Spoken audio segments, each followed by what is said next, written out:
Hey guys, it's Tuesday on our Pagan Opinions, and I'm your host, as always. I know it's a little bit late, it's really late, and I just had a rough day, or not, I had a long day, so I didn't have a chance to make a video. Anyway, get to the point here. Sorry, just give me one second.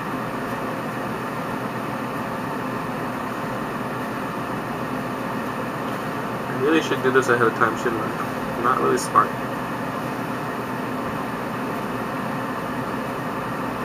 Okay, so this week's topic is whether or not parents of teens should provide birth control, condoms,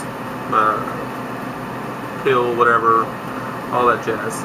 Do you think it promotes safe sex or promiscuity? What message do you feel it sends to teens? Okay, now, to answer the first part. I definitely think that parents of teens should be providing for their children.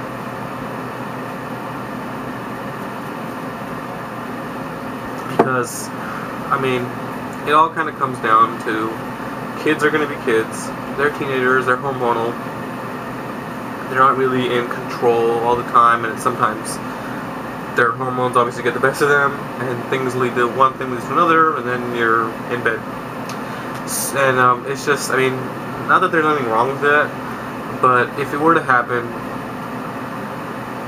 I think the best option would be at least they're safe about it, So I definitely think that parents of teens should definitely provide condoms or birth control pills, whatever. If you even just look at it, it kind of weighs itself out. The benefits kind of outweigh the negatives. Because, okay, for one, it's safe. It really cuts the whole transmission of diseases, sexually transmitted diseases, pregnancy, way down, and all that other, stuff. I guess those are the two big ones. And on the other hand, it's like the cons. Don't use a condom, don't use birth control, go out and have sex. Leads to possible STDs, pregnancy, and then that sort of just snowballs into bigger things. At least with the protection, it kind of just cuts it off, so to speak. But if it's, not, and then also there's the whole, it's not just providing for, but you need to also educate your children about it. Educate your kids about it. It's not just, here's a condom, have at it. Because you need to explain, they need to understand it completely in order to be able to use those resources to the best of their ability, to use them to their full potential, okay? Now, again, like I said, I don't think it necessarily would promote promiscuity among kids if condoms and things were provided. And I think the reason why people think that that's what will happen is because there's this big, taboo that mainstream religion has, put on top of sex and all that other stuff. It makes it so bad and evil, I don't understand. And that's, I think, one of the reasons why it's like those fundamental things. You tell a kid, don't do something because it's bad and evil, they'll go out and they'll do it. And when they do it, they kind of take it to the extreme and fuck it up, and then they end up with big problems. So, I think it's more of a, not just to, I think the whole education with the children thing, they really need to, or we really need to be able to educate our kids and to teach them that this isn't a bad thing, okay? Sex is not a taboo thing. It's not something that should be talked about behind closed doors, or not talked about at all, just sort of between you and your partner or whatever. But, yeah, I really don't think that it's fair. I'm young, okay? I'm only 22, and I can tell you that I never had that talk with my parents. That never happened. We didn't discuss it.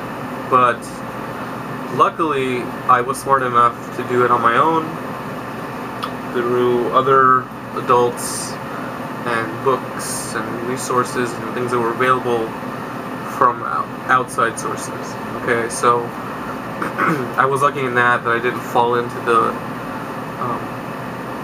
category of kids who don't know and then end up doing these things and then leading to bigger problems. It's like I didn't really have that issue.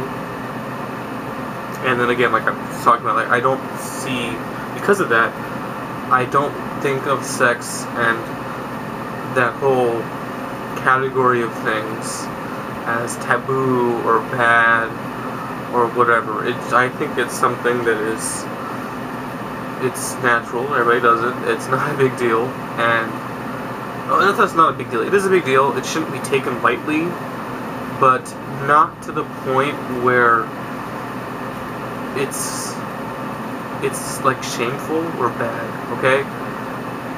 That's the other thing, I guess, is that we need to also explain to the kids, and that's I think the other part that people assume that it would lead to promiscuity is because they figure, well, okay, well, if we tell them it's okay, then they'll just go out and keep doing it and they won't care about it.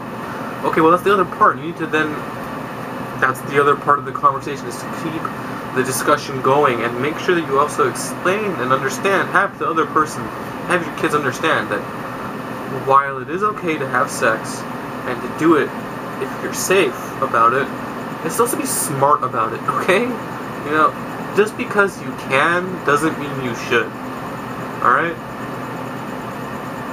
I mean, and I'm kind of going to go off on like a little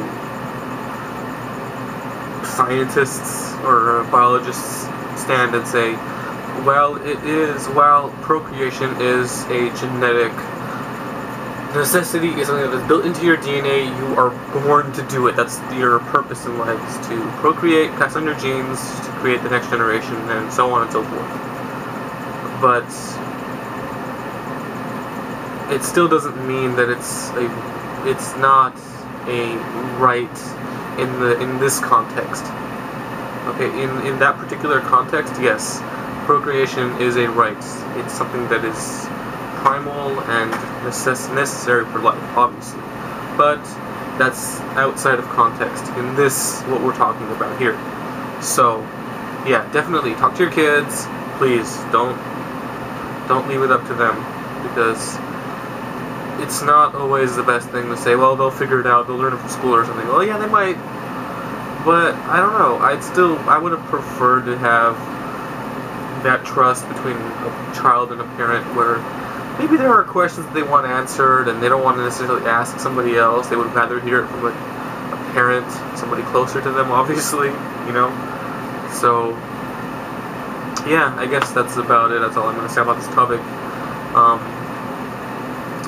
So hopefully that's my opinion, because I mean, I am kind of coming from, because I think I am the youngest member, that I don't come from that parental place, or I don't come from that, I'm not experienced enough in terms of sex and relationships and things like that, but I still have a lot to offer anyway.